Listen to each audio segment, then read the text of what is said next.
भारत निवडणूक आयोगाच्या निर्देशानुसार महाराष्ट्रात लवकरच मतदार यादींचा विशेष सखोल पुनरीक्षण होणार आहे। या प्रक्रियेच्या पूर्वतयारीसाठी जानेवारी 2026 पासून पर्सन टू पर्सन मॅपिंग आणि प्रोजेनी मॅपिंग या मोहिमा राबवल्या जात आहेत। या अंतर्गत मतदान केंद्रस्तरीय अधिकारी म्हणजेच BLO मतदारांच्या घरी भेट देऊन आवश्यक कागदपत्रांची पडताळणी करणार आहेत। जळगाव जिल्हाधिकारी रोहन घुगे यांनी नागरिकांना BLO अधिकाऱ्यांना सहकार्य करण्याचं आवाहन केलं आहे। मतदार यादी अचूक व अद्ययावत ठेवण्यासाठी नागरिकांचा सहभाग अत्यंत आवश्यक असल्याचं प्रशासनानं स्पष्ट केलं आहे। टाइम्स ऑफ महाराष्ट्र न्यूजसाठी जळगाव जिल्हा प्रतिनिधी विनोद पवार यांचा रिपोर्ट। सर्वांना नमस्कार।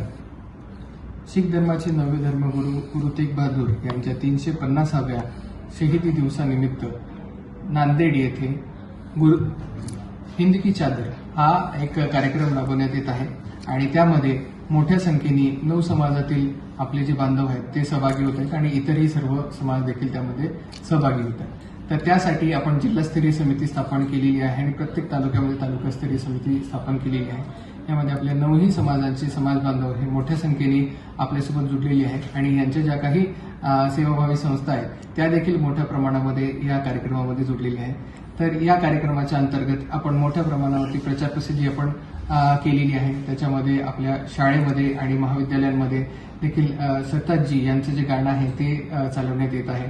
त्यानंतर विविध स्पर्धा घेण्यात येत आहेत।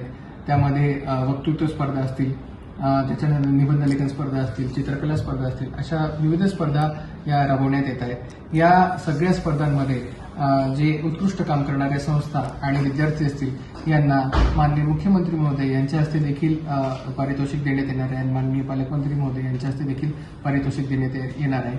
24 आणि 25 जानेवारी या तारखांना नांदेड येथे हा कार्यक्रम संपन्न होत आहे। त्यामध्ये आपल्या जिल्ह्यातील देखील समाज बांधवांनी मोठ्या प्रमाणावरती सहभागी व्हावं यासाठी सेवाभावी संस्थांच्या माध्यमातून आवाहन करण्यात येत आहे की मोठ्या संख्येने सहभागी होण्यासाठी लागणारे जे काही व्हेकल्स असतील, त्यानंतर त्याच्यामध्ये डिझेल पेट्रोलची व्यवस्था असेल आणि इतरही भोजन, अल्पोपहार आणि राहण्याची व्यवस्था याबाबतचं जे काही मदत आपल्याला करता येत असेल तर त्या सर्व प्रकारची मदत ही या कार्यक्रमामध्ये करणं अपेक्षित आहे आणि हा कार्यक्रम सक्सेसफुल करणं आवश्यक आहे। सरताजजींचं जे गीत आहे ते आपल्या सर्व सिनेमागृहांमध्ये देखील मोठ्या प्रमाणावरती चालवण्यात येत आहे आणि या कार्यक्रमाची प्रचार प्रसिद्धी करण्यात येत आहे। मोठ्या प्रमाणावरती आपल्याकडे जे चित्ररथ आहेत ते चित्ररथ देखील आपण पूर्ण जिल्ह्यामध्ये चालवत आहोत।